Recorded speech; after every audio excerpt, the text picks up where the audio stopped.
o deputado federal pelo PT de São Paulo, Alexandre Padilha, ex-ministro da Saúde do governo Dilma Rousseff.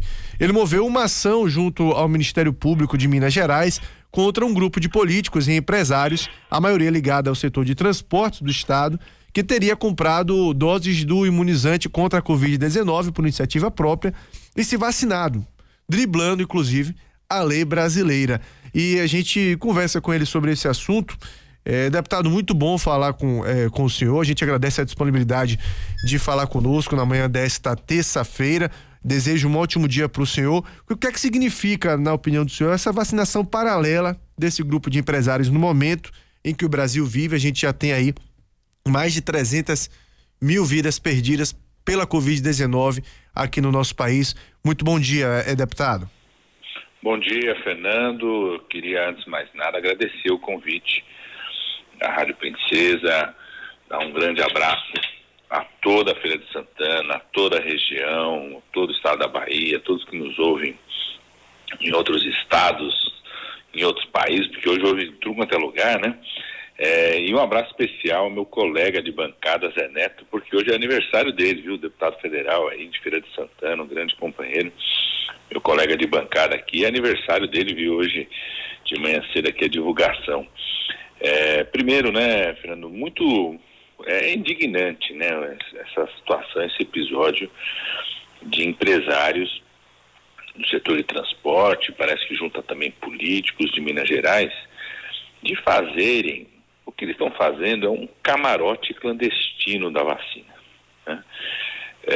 Nós entramos direto no Ministério Público, entramos junto à Polícia Federal, entramos junto à Anvisa, primeiro para que se requisite, confisque todas as vacinas que estejam nas mãos deles, porque o que a reportagem mostrou, que eles tinham tomado a primeira dose, então ia tomar a segunda dose, ou seja, eles têm vacina para tomar a segunda dose, e é possível que eles tenham mais vacinas na mão deles.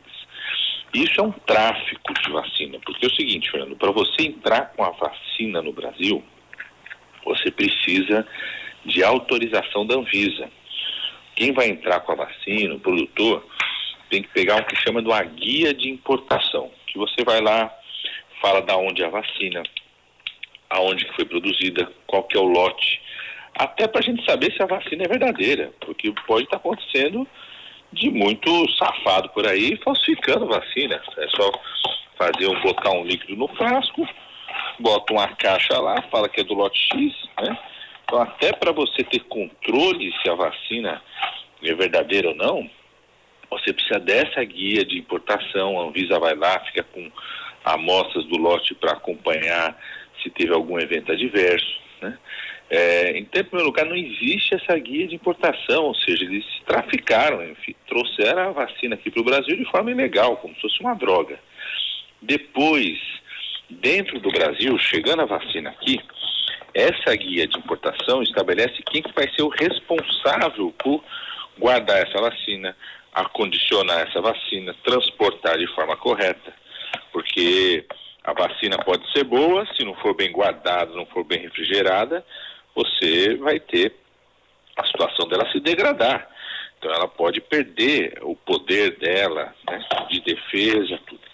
Terceiro, além de acondicionar, tem que estabelecer claramente quem que vai aplicar a vacina, porque nem todo mundo tem autorização para aplicar a vacina no país. Ou é alguém do Sistema Único de Saúde ou é uma clínica privada. Nesse caso de Minas Gerais, não tem informação de nada disso. Eles fizeram algo clandestino, é um tráfico. E isso precisa ser punido para que isso não se perpetue no Brasil, senão daqui a pouco vão começar a multiplicar camarotes privados clandestinos de vacina, enquanto o povo, eu tenho certeza absoluta quantas pessoas em Feira de Santana estão esperando a vacina chegar, esperando seu lugar na fila, a vacina não chega, muito lento. Os governadores aí do Nordeste, puxado pelo governador Rui Costa, fez uma compra de vacinas importante que o governo federal não comprava. Aí o governo federal requisitou a vacina, mas até agora não autorizou distribuir, né? Então está lento demais o programa de vacinação. O governo federal não quer dar velocidade e aí empresários, ao invés de pressionar o governo federal, né, ajudar os governos estaduais, comprar, doar a vacina. Não, resolveram montar um camarote clandestino. Isso a gente não pode permitir. Bom, deputado, até para esclarecer mesmo a própria população, o que é que diz a lei a respeito disso, né? Hoje a gente vive, claro, um momento de pandemia, a gente sabe que a dificuldade até para aquisição da vacina pelo próprio país tem sido grande, né? Os países de modo geral, o Brasil ainda tem sua particularidade, a gente vai falar sobre ela daqui a pouco, mas não há possibilidade de se comprar de forma particular ou a aquisição foi feita de forma errada? Nessa situação tem uma série de crimes cometidos, né? O que a lei que nós acabamos de aprovar, o Congresso Nacional aprovou, exatamente para a gente furar essa lentidão do governo federal. Nós criamos uma lei, aprovamos, que estabelece duas coisas. Primeiro, governos estaduais e municipais podem comprar vacina. Por isso está de parabéns o governador Rui, os governadores do consórcio do Nordeste, que se anteciparam e fizeram uma compra de quase 50 milhões de doses da vacina Sputnik V, que é a vacina do fundo russo, que está sendo utilizada na Argentina, no México, em vários países aqui da América Latina. 2, nós autorizamos a empresa privada a comprar a vacina.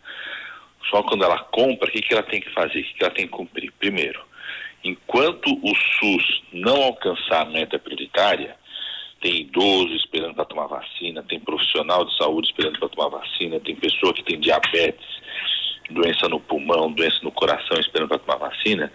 Enquanto todas as pessoas não forem vacinadas, tudo que a empresa comprar, ela tem que doar 100% para o Sistema Único de Saúde.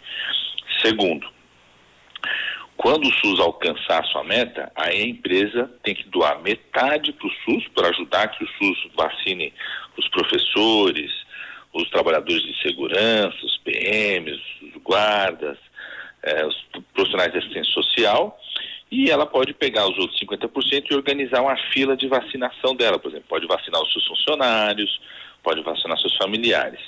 Só que essa fila tem duas regras. Primeiro, não pode vender a dose, não pode cobrar das pessoas por essa dose. Segundo, tem que informar a autoridade de saúde a cada dose aplicada, até para o sistema de saúde saber quantas pessoas foram vacinadas na cidade, quem já tomou vacina, se precisar de um certificado público da vacinação tem que ter. Então esses empresários cometeram uma sequência de crimes. Primeiro, eles fizeram importação, participaram da importação, aparentemente sem comprovante da importação, ou seja, tráfico de vacina, como se fosse tráfico de droga, de roupa, de equipamento eletrônico. Entraram no Brasil de forma ilegal com essas doses. Segundo, o segundo crime, não tem uma clínica privada que assumiu a responsabilidade, uma clínica de vacina que assumiu a responsabilidade do acondicionamento, do transporte da vacina aqui dentro do Brasil. Então ninguém sabe como está sendo acondicionada, né, se a força da vacina ainda vale, se isso não ficou acondicionado de forma errada. Terceiro, não tem quem é a clínica que faz a aplicação. Então se tiver que questionar quem fez a aplicação, não tem para questionar, porque não se sabe qual que é a clínica que fez a aplicação. Quarto, não informaram o sistema de saúde das doses que foram aplicadas, quem foi, as pessoas que foram vacinadas, né? A cidade de Belo Horizonte precisa saber quantas pessoas estão sendo vacinadas, quem é, se precisar de um certificado internacional, né? Um dia vai se exigir certificado de vacinação para viajar para outro país. Se precisar disso, o sistema não tem nem como emitir esse certificado.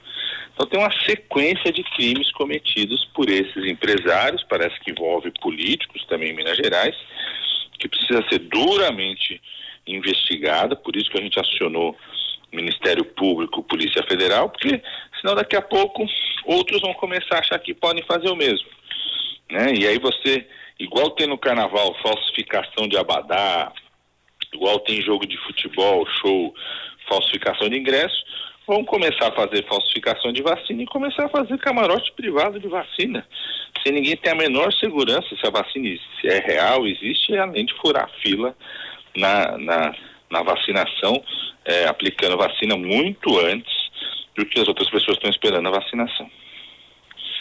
Bom, é importante isso que o senhor está falando, até para não abrir precedente para outros casos, né? Agora, punição efetiva, esse pessoal pode sofrer, deputado? O senhor falou aí de vários possíveis crimes tendo sido praticados por eles, né? Sim, eles podem ser uma punição, pode ser criminalizado como tráfico, porque isso é tráfico. É você trazer um produto de saúde que não está de forma sem autorização, sem controle nenhum, você poder participar de um tráfico de um produto da área da saúde, é você cometer crimes sanitários, que é você distribuir esse produto da saúde sem controle, sem saber se está garantida a qualidade, a situação dele, né? E é você ser punido também, por conta de uma alteração muito grave, minha filhota aqui, tô acordando, de uma alteração muito grave, ser punido também por uma distribuição incorreta de vacinas, de medicamentos no território nacional. Agora, a coisa mais imediata que nós estamos cobrando da Polícia Federal, do Ministério Público, é que se encontre o mais rápido possível aonde estão as vacinas, porque eles têm vacina pelo menos para a segunda dose, e é possível que tenha vacinas para outras doses que têm que ser confiscadas para poder colocar na vacinação do SUS. Bom, deputado, estamos conversando com o deputado federal Alexandre Padilha, do PT de São Paulo, ex-ministro da Saúde, inclusive, do governo Dilma Rousseff. Como é que o senhor tem visto, o senhor, inclusive, que foi ministro da Saúde, como é que o senhor tem visto esse momento a nível nacional, né? O governo federal mesmo, a postura do governo federal, no que diz respeito à própria aquisição das vacinas e o processo de imunização que a gente está passando aqui no país, deputado? Nós estamos numa situação muito lenta, Fernando. Sabe por quê? Porque, infelizmente, o governo federal não quis comprar as vacinas que foram oferecidas para o Brasil no ano passado. Eu estou na Câmara dos Deputados, nós constituímos uma comissão de acompanhamento e fiscalização das ações da Covid, desde o ano passado. E fizemos reuniões desde junho, quando começou a surgir os primeiros produtores de vacina. As primeiras vacinas a sendo descobertas, sendo desenvolvidas. Todos eles queriam fazer parceria com o Brasil. Todos eles queriam avaliar suas vacinas aqui no Brasil e poder fazer parceria de produção aqui no Brasil. Chegaram a ser oferecidas entre junho e setembro do ano passado 600 milhões de doses de vacinas para o país. Se o governo tivesse assinado os contratos, nessa época a gente teria começado a vacinação em dezembro no Brasil, como outros países começaram, e neste momento a gente poderia já ter vacinado mais de 80 milhões de brasileiros. Então todos os grupos prioritários, todos, profissionais de saúde, idosos, pessoas com doenças crônicas, pessoas com deficiência, pessoas que trabalham na educação, que trabalham na assistência social, que trabalham na segurança, todos já estariam vacinados. Porque a gente soma todo esse público, dá mais ou menos 80 milhões no Brasil, ou seja, o Brasil já teria com todo mundo vacinado, como nós fizemos quando eu fui ministro do presidente Lula, na pandemia do H1N1, há 11 anos atrás. Nós vacinamos em 3 meses mais de 80 milhões de brasileiros na época. Então, o erro mais grave do governo federal foi ter se negado a trazer as vacinas para o Brasil já no ano passado. Entre junho e setembro, quero repetir, foram oferecidas 600 milhões de doses de vacinas para o Brasil. O governo federal não quis pegar essas vacinas. E agora, o presidente da República disse, inclusive na semana passada, naquele pronunciamento que ele fez, que o Brasil já tem 500 milhões de doses contratadas. Já contratou 500 milhões de doses. É verdade, só que contratou agora, na semana passada. Ou seja, essas doses chegarão só no segundo semestre, só mais para o final do ano. Então o Brasil perdeu uma grande oportunidade de ser um país já vacinado, como a gente já fez isso na pandemia da H1N1 2009 e 2010. Isso é muito grave, porque enquanto não se vacina a população, nós vamos perdendo vidas, pessoas vão morrendo e novas variantes do vírus vão surgindo no Brasil. Tanto que o Brasil hoje é a maior ameaça global em relação à Covid-19. Exatamente porque o Brasil hoje tem uma situação de disseminar para o mundo variantes do vírus que são mais graves, transmitem mais e podem levar mais mortes. Estamos conversando com o deputado federal Alexandre Padilha, ex-ministro da Saúde, né, do governo Lula e também governo Dilma. Deputado, na semana passada a gente teve um anúncio, né, da criação do Comitê Nacional de Enfrentamento à Pandemia. Como é que o senhor viu a criação desse comitê? O senhor acredita em uma possível mudança de postura por parte do governo a partir de agora? A gente não viu nenhuma mudança de postura. Esse comitê surgiu na semana passada, já passou uma semana, nós não tivemos nenhuma mudança de postura por parte do governo. O que me preocupa deste comitê é que ele é um comitê tardio, ele é implantado, né, no momento mais crítico da pandemia no país, no momento que o Brasil é uma ameaça para o mundo em relação à pandemia. Isso que me preocupa profundamente em relação a esse comitê. E ele é um comitê vazio, ele é um comitê incompleto, porque ele não tem, por exemplo, a representação dos prefeitos, que são os que no dia a dia lidam com a vacinação, lidam com o cuidado da saúde, não tem a representação completa dos governadores. O próprio governador que foi convidado lá disse que foi constrangedor, porque os governadores não estão no comitê, a interlocução com os governadores vai ser feita através do Senado, né? Então isso é muito grave, porque é um comitê, por exemplo, não tem comitê de especialistas junto. Então, que comitê é esse, né? Que comitê é esse? É muito grave isso está acontecendo. E quando eu falo que é tardio, porque a cada dia estão morrendo mais de 3 mil pessoas. Então, uma pandemia como essa, você não pode perder um dia. E, infelizmente, pela postura do Bolsonaro, nós perdemos um ano e mais de 300 mil vidas. Bom, deputado, e essas trocas de comando do Ministério da Saúde, como é que o senhor viu? Desde o começo da pandemia, a gente teve alguns ministros, né? A gente teve o Mandetta, a gente teve o ministro Tais, o general Pazuello e agora o Marcelo Queiroga. O senhor foi ministro da Saúde e certamente tem propriedade para falar a respeito do Ministério da Saúde. Então, 2 perguntas em uma. Como é que o senhor vê essas transições de um para o outro? Como é que o senhor viu essas mudanças contínuas e também a própria postura do Ministério da Saúde diante da pandemia? Como é que o senhor tem visto o papel do Ministério da Saúde nesse processo? Toda vez que um time de futebol vai disputar um campeonato e troca 4 vezes de técnico durante o campeonato, não é coisa boa.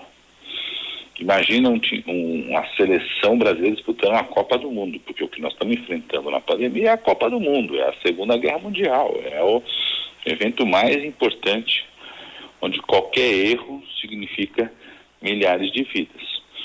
Então, o que aconteceu com o Brasil é como se a gente estivesse no meio da Segunda Guerra Mundial e no meio da Segunda Guerra Mundial decidiram trocar o general do Exército por um enfermeiro, por um médico, que não tem o menor preparo para enfrentar uma guerra. Foi isso que o Brasil fez, foi isso que o Bolsonaro fez com o nosso país, com o Brasil. Então, essas trocas de ministros, além de gerar uma confusão danada na resposta do Ministério da Saúde, enfraqueceu o papel que o Ministério da Saúde sempre cumpriu, independente dos governos, num combate a uma epidemia no país, faz com que a cada troca você paralise as ações. Por exemplo, o Brasil ficou com 10 dias com 2 ministros diferentes, sem nenhum deles mandar, sem nenhum deles agir. Nesses 10 dias começou a faltar oxigênio, começou a faltar medicamento para intubação no Brasil, começou a faltar tudo e não tinha um ministro para dar ordem, para requisitar os produtos das empresas, para requisitar os produtos dos distribuidores, para organizar essa distribuição. Não tinha nada, não tinha um ministro para responder sobre isso, né? E a cada dia, eu quero dizer, nós estamos numa guerra, numa Copa do Mundo, numa situação de que você não pode perder um dia de treino, você não pode perder um dia de ação, porque a cada dia que você perde, são mais de 3 mil pessoas mortas. A cada dia que você perde, é você não conseguir fazer com que o oxigênio chegue naquele leito de UTI. Cada dia que você perde, é você não conseguir fazer com que um medicamento importante para intubação chegue aonde tem que chegar. Cada dia que você perde, você perder a chance de comprar vacina para o Brasil, outro país vem e compra na nossa frente. É isso que está acontecendo com o nosso país. Por isso que o Brasil vive a maior tragédia humana e Bolsonaro é o maior responsável sobre isso, porque ele fez uma intervenção militar no Ministério da Saúde, paralisando o Ministério durante todo esse tempo. Bom, muito tem se falado, deputado, até da possibilidade de criação de uma CPI. Como é que o senhor vê esta matéria? O senhor acredita que isso é algo que pode estar se desenhando de alguma forma?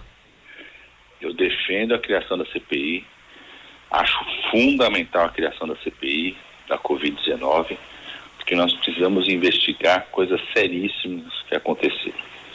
Por exemplo, essa propaganda que Bolsonaro faz de medicamento que não tem eficácia fez com que crescesse, né, a venda desses medicamentos a ponto que hoje não tem nem medicação para aquilo que eles funcionam. Por exemplo, para malária, está em falta esse medicamento para malária, que é a cloroquina. Nós precisamos investigar se essa propaganda feita por Bolsonaro de um medicamento que não funciona para a Covid-19 é só crença dele ou se tem interesse financeiro por trás, porque pode ter muita mamata aí nessa venda absurda e indiscriminada de medicamento que não funciona. E a gente sabe ali que o Bolsonaro e a família têm uma certa compulsão por mamata, adoram a mamata, então precisa ser investigado isso.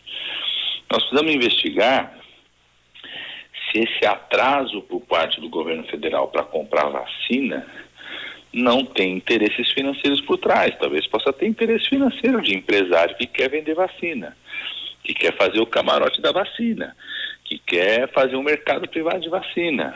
Só existe, né, essa busca de comprar vacina porque o governo federal não está comprando. Então, né, você pode ter uma situação que não está comprando por um lado para outros ganharem dinheiro por fora. Então, tudo isso tem que ser investigado. A gente precisa investigar a lentidão do Ministério da Saúde em reagir ao problema da falta de oxigênio lá em Manaus.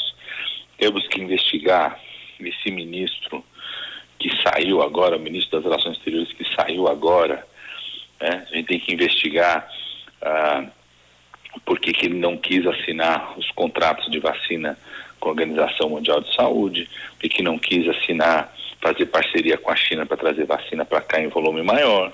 Tudo isso tem que ser investigado, porque essas atitudes, além de significarem dinheiro que é nosso, recurso público, que é fruto dos impostos de cada um aqui, cada um paga, além disso significou mortes no nosso país, vidas que se perderam em função dessa maior tragédia humana que nós estamos vivendo. Deputado Alexandre Padilha, a gente agradece imensamente a disponibilidade do senhor de falar conosco, desejo um ótimo dia para o senhor, dias melhores para todos nós, né, relacionados à pandemia, independente de qualquer coisa, a gente quer que isso passe logo, o quanto antes, para que a gente volte a ter uma vida mais próxima do normal, bem diferente da realidade que a gente tem nos dias atuais, e muito obrigado por essa entrevista, grande abraço. Eu que agradeço, Fernando, quero dar um grande abraço a toda a Feira de Santana, um abraço especial ao meu colega de bancada Zé Neto, que é aniversariante hoje, e um grande abraço, fico sempre à disposição de vocês. Conversamos então com o deputado federal